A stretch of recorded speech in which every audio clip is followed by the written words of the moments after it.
August, it's so wonderful to be here with you this morning to discuss the role international standards can play in building trust and transparency on the path to net zero. Maybe we could begin our conversation by defining a few key terms. To start, could you explain what the British Standards Institution, or BSI, is? And how has it been instrumental in building standards across various industries over the years? Thanks for that question. Hi, everyone. Thanks for making it in today. So the BSI, or the British Standards Institute, is an organization that's been in existence for about 120 years. We have created standards of all kinds that probably a lot of you are aware of. It's like the ISO 9001, 27001, and we've built those standards and working with the ISO. We're also a founding member of the ISO to create a system where you have best practices across industries, across your products, making them safe, making them competitive in different markets, and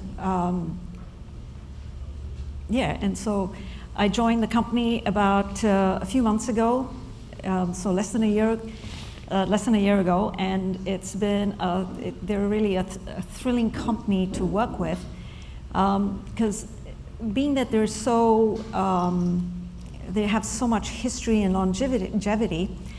BSI also concentrates on big initiatives on the globe. So we looked at things like similar to what one of the speakers before said about intergenerational work. And so we've been working towards that. How do we bring all the generations together?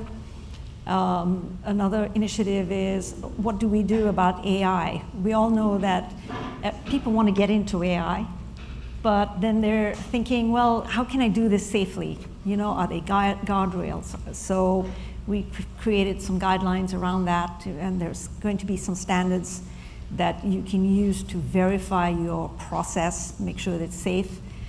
I was at another event in Canada, and somebody mentioned that unless there is a verified standard in place on some RFPs, they won't be invited to do the work. So it's those kinds of big initiatives are really important to BSI, and it's from a global perspective. We also have offices here in we've got about 10 locations, 10 teams doing all kinds of things. A big presence in Canada, Mexico, Brazil. So it's just a unified organization. Additionally, we're in 31 countries and with 6,000 employees. So that's kind of how we create these repeatable processes. So how do international standards like BSI contribute to trust and transparency as we make our collective way to net zero emissions? If you think of standards, it's a way for an organization to create trust and transparency by having repeatable processes. So it's not enough to just say, well, like for instance, right now the big push is net zero standards. The ISO and BSI are working towards creating a standard, but there are guidelines in place right now. Eventually, the guidelines won't be enough, right? So it has to be a process that is verifiable, so that an organization can go ahead and say, okay, I've had auditors come in here, they've audited my energy usage, they've audited my there's energy, your greenhouse gases. So, whatever you're measuring and to whatever standard you're measuring, it has to be certified. So that's kind of what we're working on right now for creating that trust and transparency. Because if you work with an organization and in the supply chain, and they can't verify that, these are the things that you've said that, well, say if I'm 3M, and I've said to my supply chain, well, you have to meet these minimum standards. And if they can't tell you, if they're in a different country and they can't tell you, well, we've been audited, we've gone through the audit, we've gone through the assessment, we're certified that this is what we're doing. It becomes difficult for you to report on certain things, right? You can't tell whether it's your annual statements. How do you build that trust for your customers, for your stakeholders, for industry, for your regulatory bodies and compliance? So that's how the standards kind of work to build that trust. Mm-hmm. You've hinted at this a little already, but could you tell us about the role of data management and maybe in particular building information modeling in the circular economy? Oh, yes. I was going to mention building information modeling before. So being in the built environment, my role is to work with industry in the Americas, and that's to sort of increase the technology that's used, increase the viability of standards, and to help organizations come to a way where their data is, again, repeatable and findable, searchable. So being in the built environment, we do work with construction firms, owners, of campuses, enterprise, and a big component of how you design, construct, and manage your facilities is the data and the accuracy of your data. So if you're using, I'm not sure how familiar you are with the building information modeling, which is your 3D models of your structures, and then the data that is being collected, how many doors, how many windows, how is all the pipes and the electric, your MEP systems, how they're working, and then how do those bring you to greater sustainability? So you're collecting this data, you're doing a design that is sustainable, and once you have that data in your BIM, first your 3D model, and the BIM is the information management. So with any project, we've got hundreds of stakeholders, and how do you make sure that the information coming into your models, that's coming into your organization about that building or campus or infrastructure is accurate, right? So then you need a standard for that.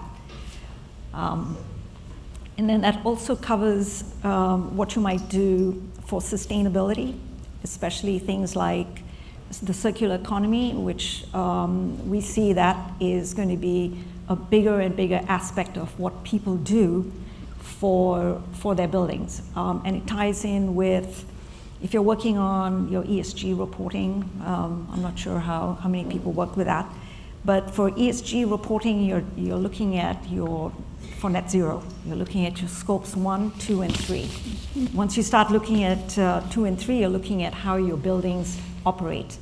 Then you're looking at, well, how much energy is being used, how much GHG gases are being expended. So that's where, and also what kind of materials are being used within your systems, and what are you going to do from a circular standpoint at the end of their useful life, or reuse of those materials, reuse of whether it's doors, windows, steel, concrete, etc. Mm-hmm. That's my long-winded answer to that. No, I mean, we all know that risk management is crucial for both the built environment and the circular economy. How does BSI address risk management in its standards? So risk management is really critical, not just for the built environment, right? It's for every organization that wants to make sure that if there's regulations out there, that organization is complying with it, right? So if the EPA has regulations, you want to comply with that. And at BSI, what we do is we look at all the regulations that are out there. And then we build standards We also have consulting groups that work with our clients to make sure that they're within the regulatory landscape and compliance. On Monday, one of my colleagues was interviewing the ISO Secretary General, 3M, who's a customer, as well as GM. So that was a really interesting landscape where we saw the supplier, 3M, talking about their perspectives for their clients, GM, right? So what GM needs for its scopes 1, 2, and 3, what it needs from a circular, they actually mentioned circular economy, circularity, sustainability. 3M now works with them on the same path, the same journey. So if GM says, well, we need to be net zero by 2050, 3M and the rest of its suppliers have to kind of be in the same kind of lockstep, right? So you can't be doing separate things and trying to achieve the same goal. So that was a very interesting chat there. Mm-hmm.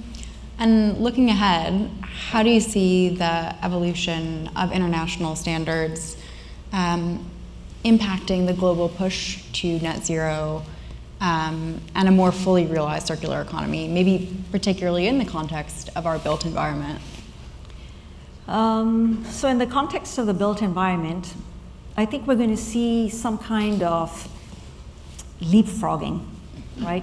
So we just had this other conversation just now about Pakistan. And the built environment and construction is a little behind in applying technologies, a little behind. So you would think that for all the benefits of building information modeling, 3D modeling, that full scale, everybody would be into it. Your owners, your developers would be saying, yes, I want this in my contract. I want us to do this, but not so. And